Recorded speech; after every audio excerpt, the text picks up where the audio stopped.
Olá pessoal, de volta aqui com o CMCast. Ricardo, tudo bem? Tudo bem, Carlinhos? Ricardo, a gente está acompanhando aí o noticiário nacional, né? A gente vê um cerco se montando em cima do ex-presidente, né? Tem várias coisas a se dizer do mandato dele, foram 700 mil mortos na pandemia, várias denúncias e suspeitas, mas o que está pegando pro Jair Bolsonaro e para uma boa parte da turma dele, Mauro Cid e a esposa, enfim, são desvio de joias, os chamados crimes comuns. Crimes comuns. É isso mesmo. Quer dizer, a gente até eu vinha conversando com você antes, tal qual Al Capone, né, que foi preso pela Receita, o Jair Bolsonaro pode ser preso pelo COAF, pela movimentação financeira, pelo PIX, quer dizer, crimes que são menores, né, para uma pessoa que teve o poder que ele teve, né? Queria que a gente discorresse sobre esse tema, né? Muito interessante. O bolsonarismo e o crime comum. Quer dizer, essa turma que subiu com um discurso contra a moralidade, contra os criminosos, contra a corrupção, né? De repente, Divaldo Açaí para cá, a gente vê o cara se desmanchando completamente numa cerca de crimes que vão criando um cerco que vai ser difícil dele escapar, né, Ricardo? É interessante isso, viu, Carlinhos? Você está levantando, porque você tem hoje, visivelmente, um noticiário que vai para baixa criminalidade mesmo, né? Isso, é o descuidista, exatamente. é o batedor de carteira, né? O estelionatário, né? Veja só, é interessante. O Bolsonaro saiu do governo e eu imaginava que com 3, 4 meses o país começasse a esquecê-lo. Porque era necessário esquecê-lo como presidente da República, não o legado, triste legado que ele deixou, de 700 mortos na pandemia, de uma alteração na política de vacina do Brasil. O Brasil hoje corre para recuperar o que já foi, né? Um dos países a mais vacinar no mundo, a vacinar mais no mundo, e hoje já não é mais. A gente está vendo aí o Ministério da Saúde tentando buscar, né, puxar, né, pela camisa. Meio ambiente, enfim, também, a política questão ambiental também, a educação também. Mas aí, eis que aparece essa criminalidade comum, e já havia, se a gente lembrar, o Flávio Bolsonaro tinha no gabinete dele, como deputado estadual, e ficou-se sabendo logo que o Bolsonaro foi eleito, aliás, antes mesmo da eleição, que o capitão Adriano tinha 2 parentes, a mulher e a mãe, empregadas no gabinete do Flávio Bolsonaro. Quem era o capitão Adriano? O cara do escritório do crime. Um dos criadores do escritório do crime. Pistoleiro, assassino profissional, que terminou sendo morto na Bahia, né, pela polícia, não sei em que circunstância. Suspeita, até hoje, suspeita.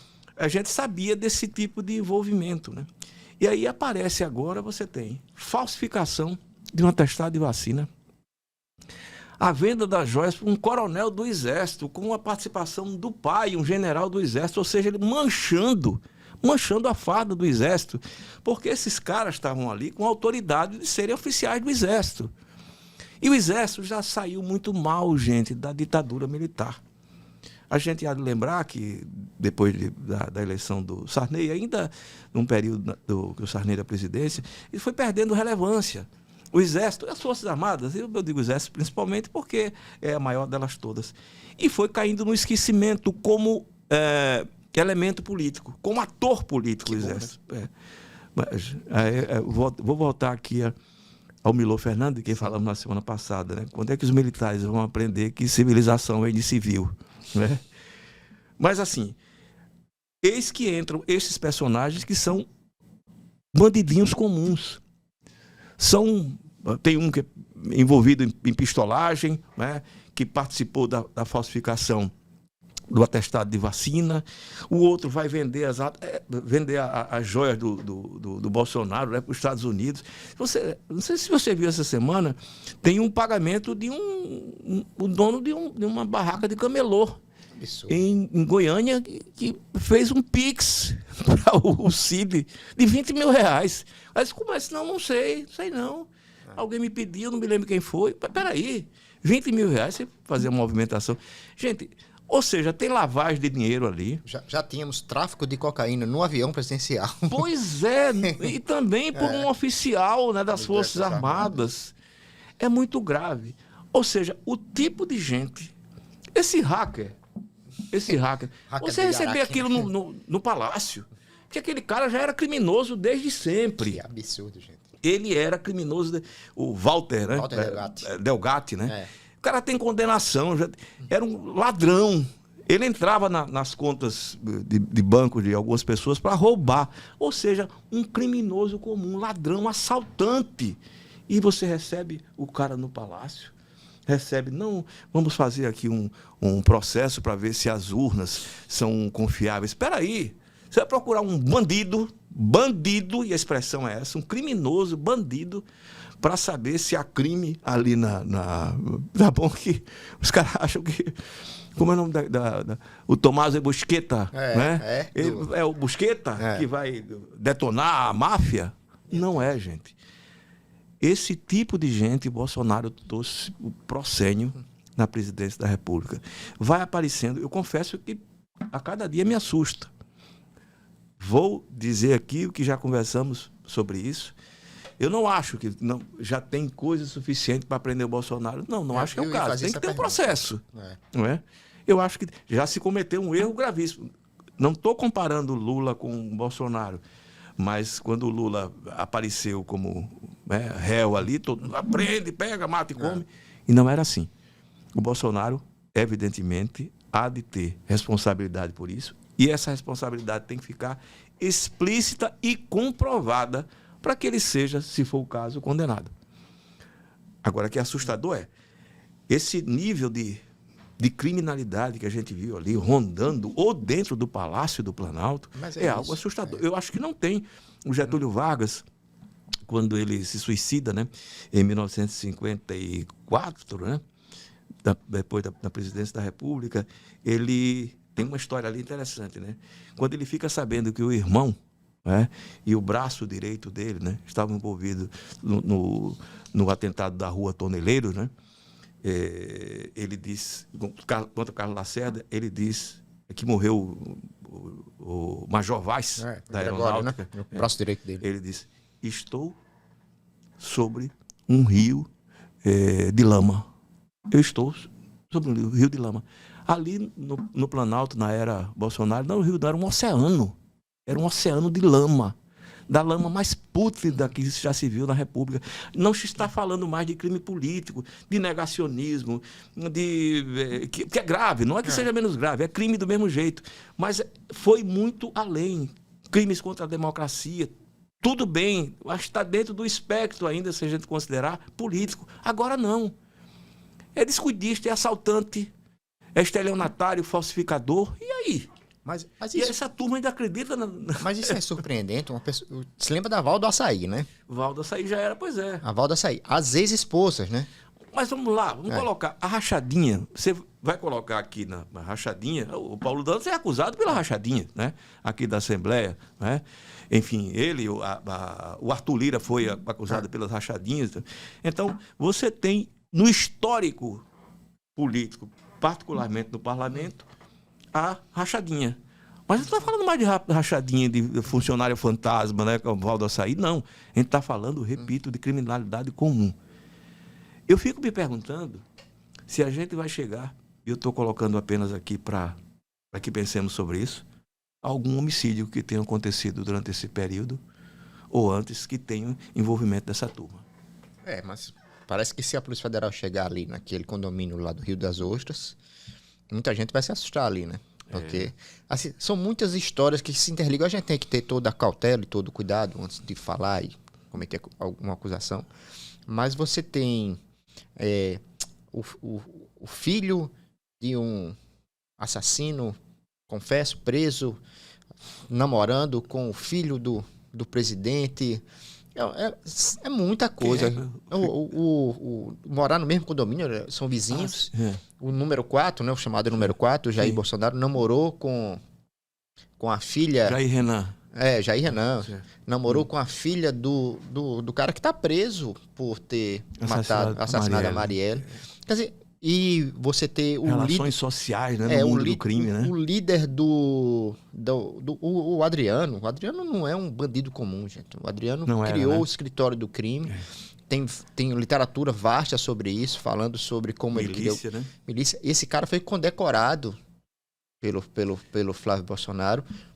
Participou do gabinete dessas pessoas. Quer dizer, quando a gente fala o crime comum... Eu acho muito grave. Eu acho grave demais. Eu acho assustador, né? E que é uma coisa que aqui nós conhecemos na Assembleia Legislativa, né? Isso. Conhecemos quantas vezes esse fulano é criminoso, assassino, pistoleiro e tal, e está dentro da Assembleia Legislativa. Né? O caso da joia é tão pequeno, né? Não sei, rapaz. Não, tô pequeno do ponto de vista moral que eu tô falando. Do ponto de vista moral, eu acho que é grave. Do mesmo jeito. Seja qual for o valor da joia. Mas veja só, exatamente. Mas você tem o Sérgio Cabral, que foi preso porque recebia em joias, né? O fruto de corrupção dele. Você sabe que uma das questões que até hoje estão em discussão no Rio de Janeiro era a isenção fiscal para a joalheria, né? Isso, no Rio exatamente. de Janeiro. Na época que um famoso personagem aqui de Alagoas andava lá pela Secretaria da Fazenda. Não é culpa dele, tá? O Santoro era da arrecadação. Essa é a lei do governo do Estado.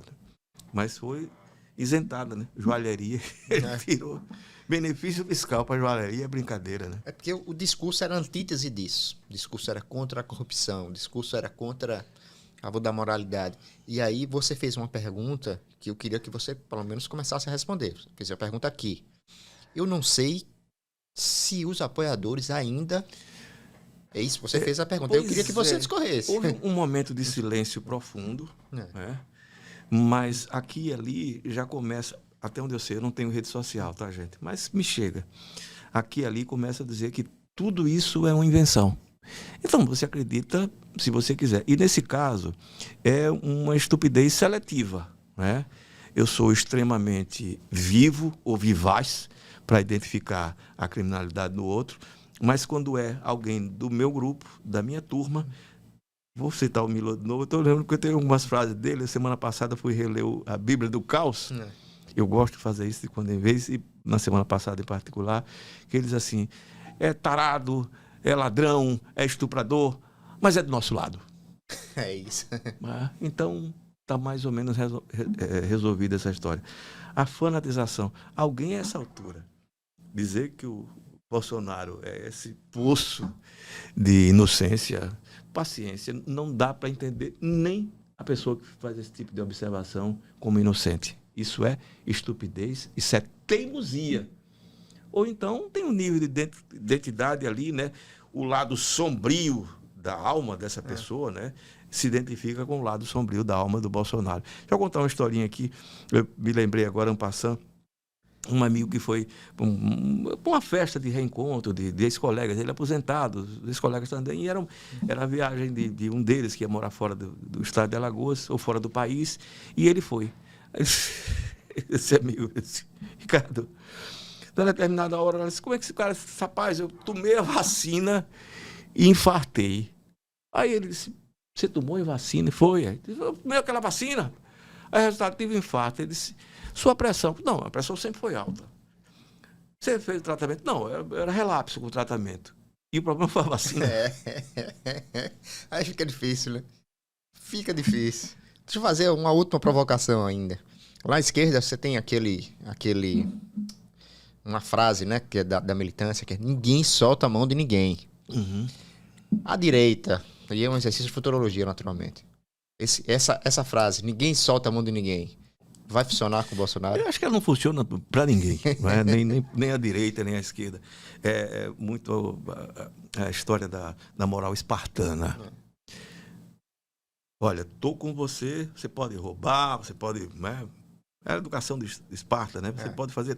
Você soltava ali, sem alimento, você podia roubar o alimento. Agora, se você fosse flagrado, adeus. E a moral espartana é mais ou menos essa história. Se você for flagrado, bicho velho, fique sozinho. Aí o cara vai dizer, olha, e eu pensei que ele era tão limpo. Mentira! Se essa altura alguém achar que o Bolsonaro é limpinho, peraí, né, gente?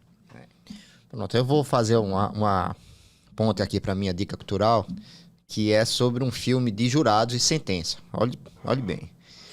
O nome do filme é 12 Homens e uma Sentença.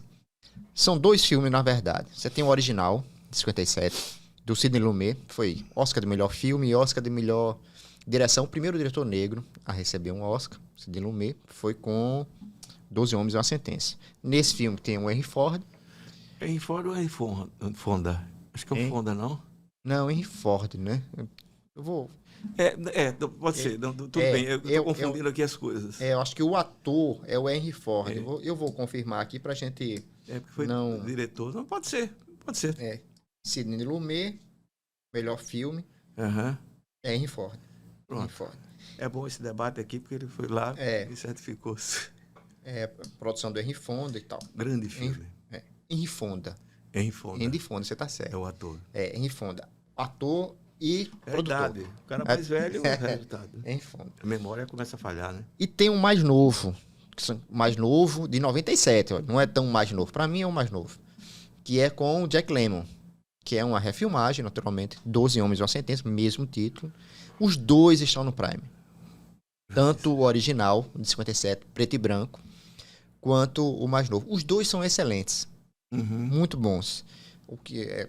Eu não vou dar spoiler do filme, mas é basicamente 12 homens se juntam, 12 jurados. Pura, viu? É dialética pura. É uma lição de dialética, uma aula. Para julgar um jovem que teria cometido um crime. Contra o avô. Contra o avô, exatamente. Então, imediatamente 11 homens votam nele como culpado e um diz que tem dúvida. E o filme todo é esse um conversando com os outros 11, tentando entender por que ele tinha a dúvida sobre... E eram dúvidas honestas a dele, né? Completamente. Porque eram só dúvidas mesmo. Né? Começa a especular. O filme é belíssimo, ele se passa todo dentro de um mesmo cenário. É uma sala. É uma sala. Depois virou uma peça de teatro e tal. Mas ele é sensacional. 12 Homens e uma Sentença. Aquilo é Shakespeare puro, né? Exato, exatamente. Mas é um grandíssimo filme. Eu gosto, vou rever. Eu estava dizendo para o Carlinhos, ele lembrou desse filme. Eu vou revê-lo hoje. Eu já vi umas 4 ou 5, mas gosto muito. Porque é muito rico o debate ali. Como a dúvida pode, mais do que a certeza, nos ajudar a chegar a uma verdade, né? Filosofia pura, né? Filosofia pura. Grandíssimo, grandíssimo filme. Ricardo, e a sua? Pois é, eu vou sugerir um filme também. A Mão de Deus. La Mano de Dios. Tem uma relação direta com Maradona, sim. Quando o Maradona foi... E o filme, a história do filme se passa em Nápoles. É a direção do Paolo Sorrentino, e ele ganhou alguns prêmios, né? Inclusive o grande prêmio do Festival de Veneza, contando essa história belíssima. A matéria-prima de que se faz um diretor de teatro. E é ali você vai vendo a vida de uma pessoa comum, de um jovem comum, uma família italiana. Eu gosto muito daquelas... Né? Enfim, eles são sempre muito para fora, né? Muito... expõe aquela passionalidade deles. E é ele crescendo e amadurecendo, se tornando homem, inclusive, vamos lá, no ato sexual, a primeira vez. Então. É um filme belíssimo. E uma grandíssima homenagem ao Fellini. O Carlinho dizia, todo filme italiano parece que homenageia o Fellini. E todo filme do Fellini, para mim, me parece uma homenagem ao Chaplin. Mas, olha, vale a pena, está no Netflix. A Mão de Deus. Eu já vi esse filme 2 vezes e imagino, como eu gosto muito de rever, eu acho que as melhores histórias, elas precisam ser revistas, como livro você reler, porque você já sabe o final. Eu vi uma vez um artigo do Karnal que é muito interessante. Ele disse, a história do final é importante para a novela. Você quer saber o final, mas um filme, se fosse as pessoas só ler aquilo que não sabe o final, alguém ia ler Romeu e Julieta? Não. Ainda? Ninguém ia ler, porque todo mundo sabe o que acontece. O negócio do spoiler, não dê spoiler. Todo mundo sabe o que acontece. É como a história está sendo contada. E é isso que faz um grande diretor de cinema, um grande autor teatral ou literário. É o contar da história, é o enredo, o roteiro. O final faz parte, mas nem sempre é importante. Ricardo, só para finalizar, como personagem não, como jogador, Messi ou Maradona? Olha, eu gostava do Maradona, eu achava o Maradona um espetáculo. É como a história do Ronaldinho Gaúcho, né? E assim, todo mundo. Qual foi o jogador mais fantástico? Foi o Ronaldinho Gaúcho, mais fantástico. Porque eu não vi Garrincha. Garrincha eu vi no cinema, né? Enfim, e tem até um documentário sobre ele. O Ronaldinho Gaúcho, eu ria muito. É um espetáculo circense, né? O Ronaldinho Gaúcho jogando. Não é? Porque ele pegava os caras, aquele brinquedo da bola, né? Que era o brinquedo do Garrincha, só ele conseguia fazer. Então o Maradona fazia isso. O Messi, ótimo, espetacular. É o futebol mais eficaz a partir de uma plasticidade que ele de fato tinha, né? O talento, a habilidade, a técnica. Mas o Maradona, gente, aquela Copa do Mundo que ele ganhou sozinho em 86, ele ganhou sozinho, vou repetir, né? E só ele conseguiu isso. O Garrincha em 62, né? Exato. E o Maradona em 86. É isso, Ricardo. Eu não vou perguntar sobre o Arias e o Messi, porque eu já sei a resposta. Não, claro, né? Joga a bola no Arias. Um abraço. Um Até abraço. a próxima semana.